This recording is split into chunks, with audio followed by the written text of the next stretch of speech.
네, 정치권 이슈와 정책 분석을 통해서 여론의 심장을 저격하고 민심의 흐름을 날카롭게 꿰뚫어봅니다. 여심 저격, 정은혜 전 더불어민주당 의원, 김혜란 전 국민의힘 대변인 두 분 모셨습니다. 반갑습니다. 네, 자, 오늘 먼저 다뤄볼 주제부터 들어가 보도록 하겠습니다. 김문수 후보가 대통령 후보자 지위를 인정을 해달라면서 낸 가처분 신청을 법원이 받아들이지 않았습니다. 아울러 전당대회 개최를 금지해달라는 가처분 신청 또한 기각이 됐는데요. 법원이 국민의힘 지도부 손을 과연 들어준 걸지 앞으로의 상황을 좀 전망 들어보도록 하겠습니다. 먼저 김혜란 전 대변인 생각 어떻습니까?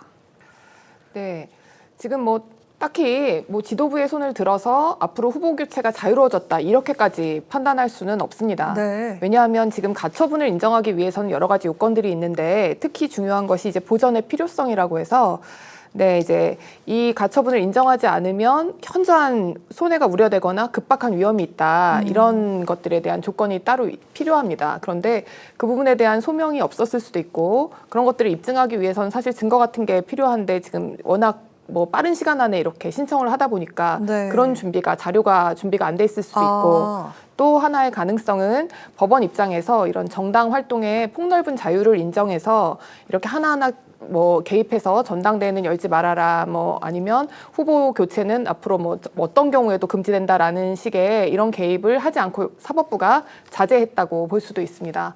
어느 경우에 해당하던지 간에 그 이후에 그렇다고 해서 이 당원 당규에 의하지 않고 또 관련 법규에 의하지 않고 마음대로 기존에 이제 뽑혀 있는 경선 당선자를 제외하고 다른 후보로 자유롭게 교체할 수 있다라는 의미는 아니라고 다시 한번 말씀드리고 싶습니다. 중대한 이유가 없다라는 그런 의미에서 네. 기각의 판결이 났다라고 말씀하셨는데 애초에 국민의힘 측에서 지도부 측에서 가처분 신청 결과가 인용이 될 경우에는 우리는 김문수 후보로 간다 이런 입장을 발표했었습니다. 그렇기 때문에 이 결과가 김문수 후보 측에선 좀 아쉬운 결과일 것 같습니다. 앞으로의 좀 상황 전망을 좀 해본다면요.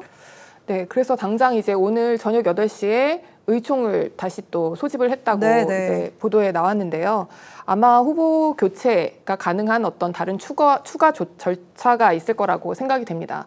그리고 또 그것이 위법은 아니니까 절차가 가능하긴 하겠고 지금 전국위와 또 전당대회가 그래서 이미 소집이 된 거죠.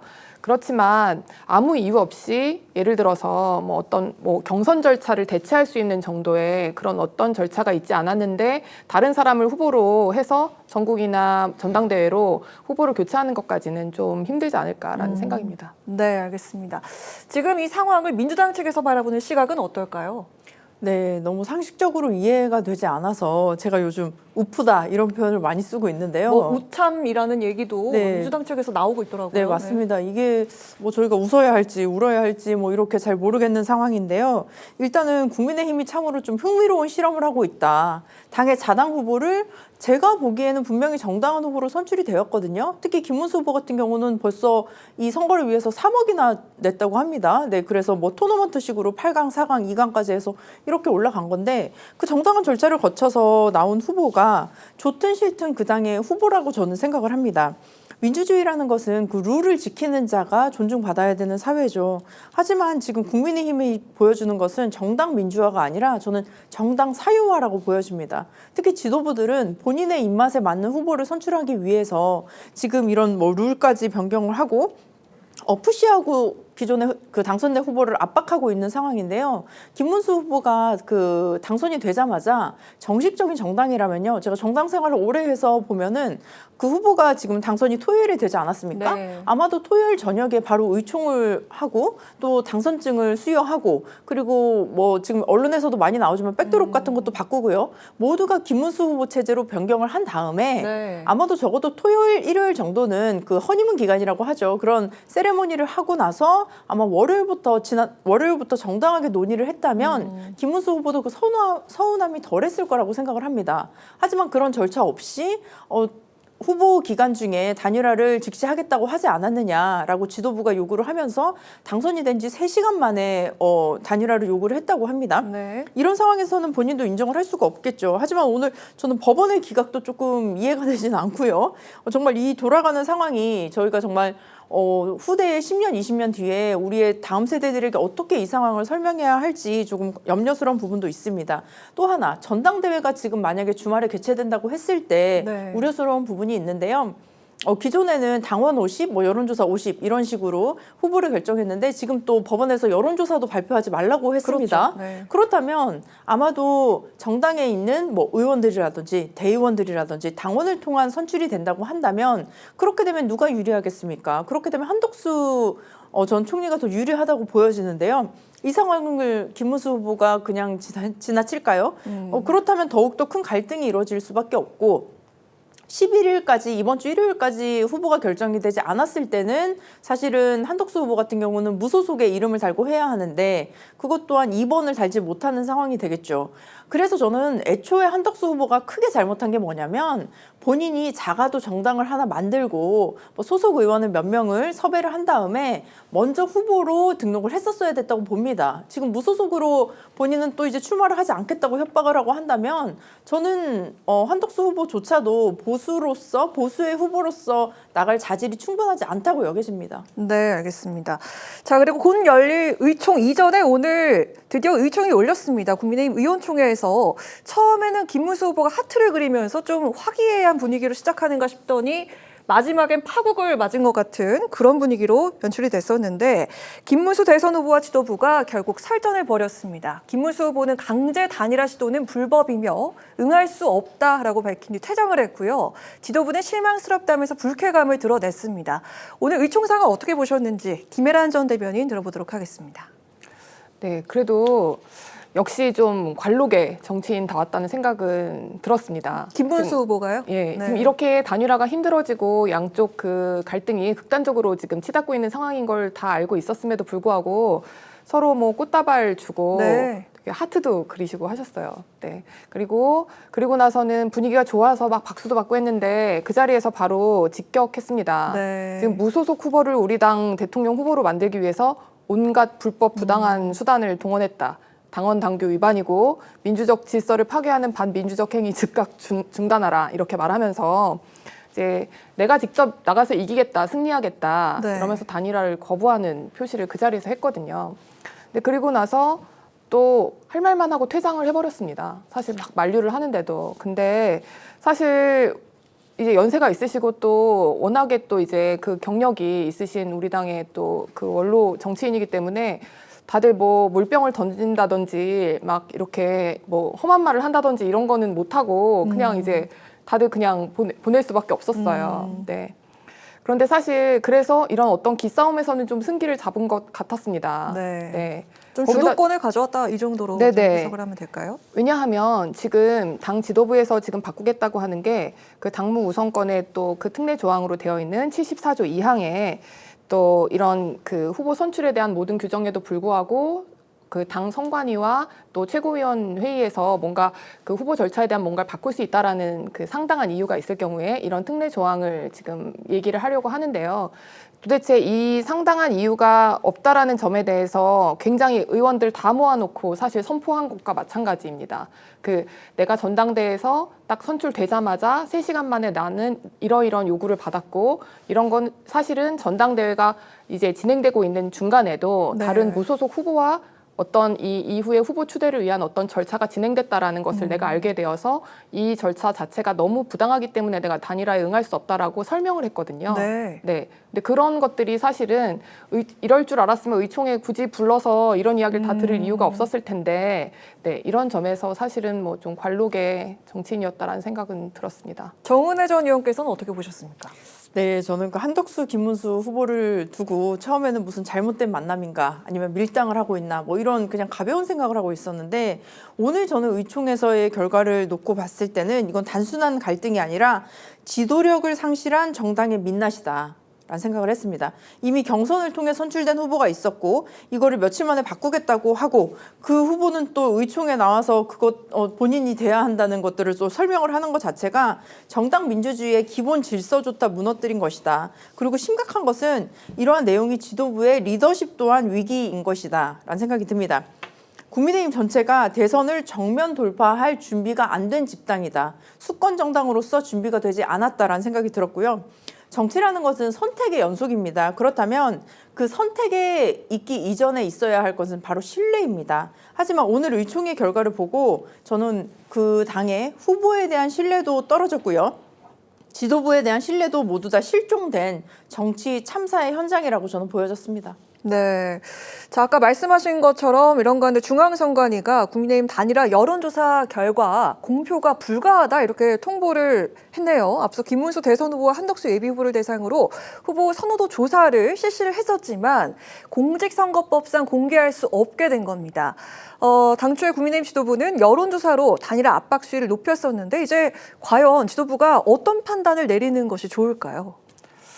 네, 일단 그 조항부터 좀 소개를 해보겠습니다. 네. 이게 공직선거법 108조 2항에 보면 그 언론 매체가 아닌 정당이나 개별 후보자가 실시한 그 선거 관련의 여론조사 결과는 이 선거일 투표 마감 시각까지는 공표할 수 없다라고 규정이 되어 있어요. 네. 이게 왜냐하면 이게 지금 선거에 영향을 줄 수 있기 때문입니다. 또 믿을 수 없는 여론조사가 마구 쏟아져 나와서 선거의 공정을 해칠 수 있다라는 점에서 이게 지금 금지되어 있는데 네. 그래서 아예 뭐 그 결과 순위 누가 더 앞섰는지 아니면 또 그 뭐 퍼센티지 누가 몇 퍼센트 앞섰는지 이런 것들을 전혀 지금 공개를 하지 못하게 되어 있습니다. 특히나 저는 사실 어제하고 오늘 이 전화 기다렸었는데 안 오더라고요. 근데 오늘 이제 언론 보도된 걸 보니까 전체 당원한테 한 것이 아니라 3,000명한테 샘플링으로 했다고 하더라고요. 네. 그런데 사실 지난주 우리 이 진행됐었던 우리의 1차, 2차, 3차 8강, 4강, 2강에 걸친 이 경선 과정에서 사실은 당원 투표, 전당원 투표를 2번이나 했거든요. 네. 막대한 비용을 들여서. 네. 근데 그걸 과연 이 3,000명의 당원에게 샘플링 조사를 해서 이걸 근거로 설사 공표할 수 있다 하더라도 이걸로 그걸 뒤집을 수 있었을지 사실 의문입니다. 네. 네, 그런데 게다가 법원이 지금 이 공표에 대해서도 금지하고 있기 때문에 지금 전당대회가 뭐 개최를 할 수 있다고 되어 있지만 우리 당원들이나 정국위원들한테 이 여론조사 결과를 알려줄 수가 없게 되었어요. 알려주면서 우리 이 후보로는 경쟁력이 없고 이 사람이 훨씬 경쟁력이 있으니까 후보를 교체하자라든지 이런 안건을 올릴 수가 없게 된 그렇죠. 것입니다. 그렇다면 어떤 근거가 없는데 후보를 교체하자라고 할 수 있는 지금 추가 절차가 가능할 것인지 그 부분에 대해서 좀 약간 브레이크가 걸린 상황이라고 보시면 될 것 같습니다. 그렇네요. 후보를 좀 교체하겠다라는 근거가 좀 부족해질 것 같습니다. 앞으로의 판세에 어떤 영향이 있을까요? 네, 특히 그 선거 기간은 정말 하루가 1년 같습니다. 그래서 하루하루의 지지율이 굉장히 큰 영향을 미치게 되거든요. 그래서 아마 김문수 후보도 뭐 다음 주쯤 여론조사를 하자라고 얘기를 한 것인데 사실 지금 뭐 전화 받았다는 사람도 많지 않은 것 같습니다. 그래서 이런 상황에서 여론조사를 또 믿을 수 있는 것인지 그리고 공표되지 못하는 여론조사를 가지고 우리가 어떻게 후보를 결정할 수 있을지라는 걱정이 듭니다. 그렇기 때문에 지금 이 상황을 놓고 봤을 때는 국민의힘에서 오히려 국민들에게 안정이 아닌 불안한 상황을 더욱더 이렇게 주는 것이 아닌가. 그리고 저는 두 후보의 공약이 뭔지도 모르겠어요. 대통령이라고 한다면 적어도 자신의 비전을 놓고 그 비전을 가지고 싸워야 하는데 지금 이 단일화로 인해서 또 뭐 빅텐트다 이런 얘기로 인해서 그 두 후보에 대한 공약은 전혀 지금 뭐 언론에 나오지도 않고요. 실종이 되고 있습니다. 네. 그러면 국민들은 어떤 기준으로 국민의힘 후보를 선택을 해야 하는 걸까요? 저는 그 선택의 기준도 제공하지 못하는 그러한 정당이 공당이고 수권 정당으로서의 나아갈 수 있는 그런 정당인가라는 의심을 할 수밖에 없고 너무나 무책임하고 무능한 모습을 보여주고 있다. 이 과정 속에서 국민들은 오히려 지금 그 내란에 대해서 사과를 하고 국민에게 석고대죄를 하고 비전을 제시해야 할 정당이 이러한 내부의 권력 다툼 그리고 아마도 저는 그렇게 조심스럽게 예상을 합니다. 지금 지도부와 당내의 의원들은 현재의 대선 승리를 위해서 이런 싸움을 하는 것이 아니라 네. 대선 이후에 지방선거 그리고 당권을 가지고 싸우고 있는 것이 아닌가. 대선 이후에 당권을 잡기 위해 한덕수 후보, 김문수 후보 둘 중에 누가 더 자신들에게 유리한 것인가라고 생각을 했을 때 한덕수 후보가 본인들이 조금 컨트롤하기 쉬워서 그런 것이 아닌가. 그렇기 때문에 지금 이런 지도부가 어떻게 보면 정말 중립을 지켜서 후보를 선택해야 할 상황에도 특정 후보를 도와주는 모양새를 보이고 있지 않은가라는 의심을 할 수밖에 없습니다. 네, 김문수, 한덕수 두 후보의 공약 정책, 이 경쟁이 공약과 정책에 대한 그런 경쟁이 실종된 것 같다라는 그런 말씀 잘 들었습니다. 자, 다음 주제로 넘어가 보도록 하겠습니다. 이번에도 김혜란 전 대변인께 먼저 좀 질문을 드리고 싶은데요. 이재명 민주당 대선 후보의 선거법 파기환송 논란이 이어지면서 판사들의 전국 법관 대표회의를 26일에 열기로 했습니다. 대표 판사 126명 가운데 5분의 1 이상의 회의 소집 요청이 있었기 때문인데 판사 출신이기 때문에 여쭙도록 하겠습니다. 이게 어떤 의미의 회의인지 저희는 궁금하고요. 과연 이 논의 결과가 어느 정도 파급력이 있을까요? 네, 이 법관 회의에 대해서 그럼 연역을 좀 설명을 드릴게요. 이게 2003년도에 대법관 제청 관행과 관련해서 그 대법관 임명 제청에 관한 어떤 절차가 있음에도 불구하고 그 관행에 따라서 서열 1, 2, 3위를 제청한다든지 아니면 또 신영철 전 대법관 관련해서 사건을 이른바 촛불 사건 이런 것들에 대해서 이제 그 법원 행정처에서 배당권을 남용해서 일부 원하는 법관에게 배당을 한다든지 이런 그 법원 행정권의 남용 또 인사권, 임명제청권 이런 것들에 대해서 그것으로 인하여 법관을 뭔가 길들이고 법관의 어떤 재판의 독립을 침해할 우려가 여러 번 제기가 됐었습니다. 그래서 그럴 때마다 굉장히 비정기적으로 전국 판사들과의 대화 이런 식으로 열리다가 이제 양승태 전 대법원장 재임 당시에 법원 행정처가 이런 일선의 판사들에 대한 블랙리스트를 작성했다 이런 의혹이 있은 이후에 네네. 이 부분에 대해서는 대법원장의 이런 제왕적인 권한을 이제 좀 제한을 해야 되겠다라고 해서 전국 법관 대표 회의 규칙 이걸 대법원 규칙으로 정했습니다. 그래서 이제 정기적으로 1년에 2번씩 이제 대법원의 법원의 전국 법원의 그 대표 법관 회의가 열리고 있는데 지금 이 사건 이후에 지금 임시회의 소집이 된 것입니다. 네. 지금 사실 이 소집에 반대하는 판사들도 많았어요. 제가 이 연역을 설명드린 이유는 그겁니다. 여태까지는 판사들이 재판을 하는 데 있어서 그 독립성을 침해할 만한 어떤 그런 것들, 그것이 법원의 행정 또 어떤 인사권 이런 것들로 인해서 법관의 재판의 독립을 침해할 우려에 의해서 만들어진 이 회의가 이게 본질입니다. 그런데 지금 오히려 반대로 어떤 이 지금 대법원 전원합의체의 판결에 대해서 네. 이 부분에 대해서 일선 판사들이 모여서 이 기일이 너무 빨랐던 것 아니냐, 이 판결의 결론이 어떠한 것 아니냐 이런 것들에 대해서 이해하기 그런 것들에 대해서 논의하기 위해서 만들어진다는 게 굉장히 이례적인 것입니다. 오히려 반대가 된 거죠. 그렇네요. 네, 사실 말씀드리자면 지금 대법관들도 법관입니다. 이 부분들도 이번에 그 구체적인 사건에 대해서 어떤 개별 판단을 했을 때 그 부분에 대해서 어떤 그 반대 의견을 말하기 위해서 전국 판사들이 모여서 회의를 한다는 것은 사실 굉장히 좀 부적절하다고 보이고 그래서 이 소집 자체를 반대한 판사들도 많았던 것으로 알고 있습니다. 그렇기 때문에 그 대법원의 재판의 독립도 일선 판사들의 그 독립과 마찬가지로 이 법관의 독립을 지킨다는 차원에서 이런 구체적인 사건이나 개별 재판의 내용 등은 의제로 삼으면 안 된다고 생각합니다. 네, 알겠습니다. 다음에 정은혜 전 의원께 여쭙도록 하겠습니다. 앞서 민주당은 국민의힘이 이재명 방탄법으로 규정을 했던 공직선거법 개정안, 이 형사소송법 개정안을 추진해서 공방이 벌어지기도 했었는데 이런 행보들이 대선을 앞두고 민심 그리고 전국 법관 대표회의에게 어떤 영향을 줄지 어떻게 작용을 할지 궁금한데요. 네, 이 법안의 개정안 같은 경우는 대한민국의 사법 체계를 조금 리셋하는 그런 개혁안이라고 보여주시면 될 것 같고요. 정의는 종이 위가 아니라 사람의 삶 속에 있어야 한다. 그래서 실제로 이 두 법안을 살펴보시면 공직선거법 개정안 같은 경우는 표현의 자유를 지키는 법안이다라고 보여주시면 될 것 같습니다. 우리가 사실은 이 법안의 취지 자체는 당선을 목적으로 허위사실, 즉 학력이라든지 경력, 재산을 숨겼을 때 사실은 해당되는 법안이었는데 지금은 건강한 정책 비판이나 어떤 정치적인 직접적인 의견조차도 허위사실로 공표가 됩니다. 그렇게 되면 정치는 말로 하는 것인데 굉장히 정치인으로서 선거 기간 중에 표현이 위축될 수밖에 없겠죠. 그래서 자유로운 토론과 논쟁의 공간을 제공하기 위해서 필요한 법안이라고 보여지고요. 두 번째로 형사소송법 개정안 같은 경우도 우리가 헌법 84조회를 실질화 하는 법안입니다. 헌법 84조회는 내란 또는 외환의 죄를 범하지 않았을 때를 얘기를 하는 것인데 재판 중인 대통령이 대한민국을 얼마나 불안하게 만드는지 우리는 눈으로 보았습니다.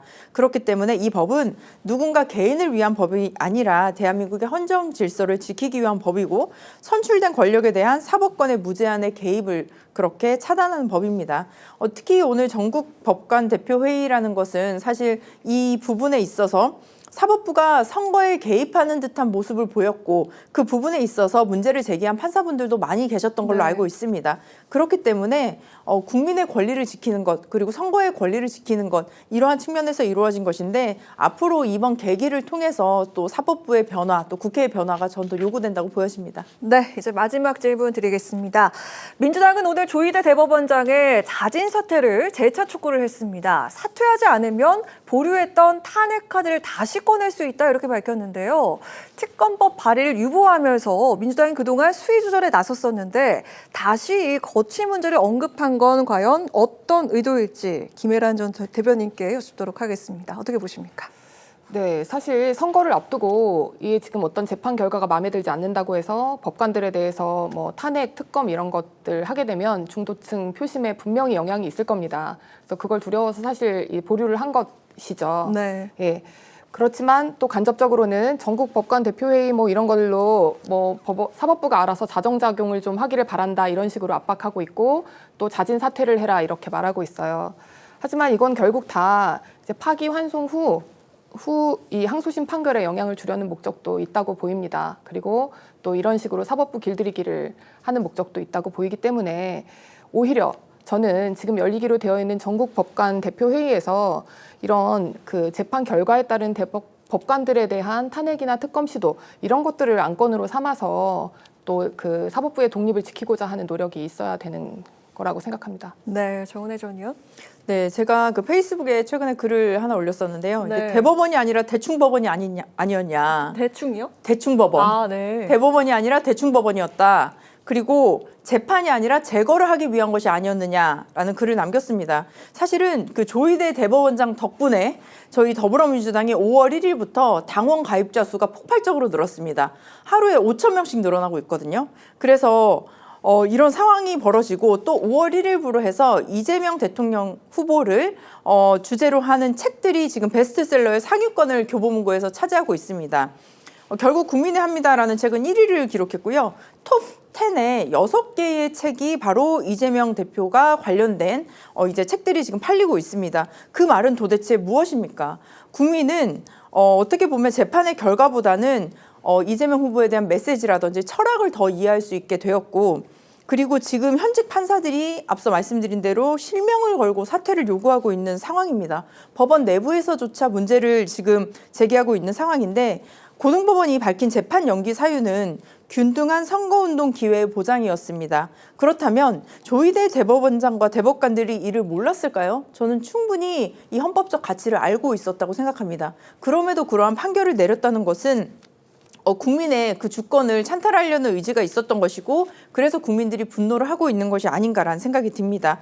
그래서 조희대 대법원장이 법관으로서의 최소한의 양심이라도 정말 남아있다면 스스로의 거취를 결단하는 것이 옳다. 그리고 자신이 무너뜨린 사법부의 신뢰를 자신이 다시 회복을 하는 것이 저희는 그 자진사퇴의 길이다라고 생각하고 있습니다. 네, 알겠습니다. 오늘 여심저격 이렇게 마무리해볼까 하는데요. 저희 여심저격이 일주일에 텀을 두고 시의성 있는 주제들로 이야기를 하게 됩니다. 근데 요즘에 워낙 이슈가 많기 때문에 당일 방금 나온 이슈들로 이야기를 이렇게 하게 되는데 저희가 과연 다음 주엔 어떤 이슈로 이야기를 하게 될지 또 기다려집니다. 저희는 다음 주에 뵙도록 하겠습니다. 지금까지 정은혜 전 더불어민주당 의원, 김혜란 전 국민의힘 대변인과 함께한 여심저격 시간이었습니다. 두 분 고맙습니다.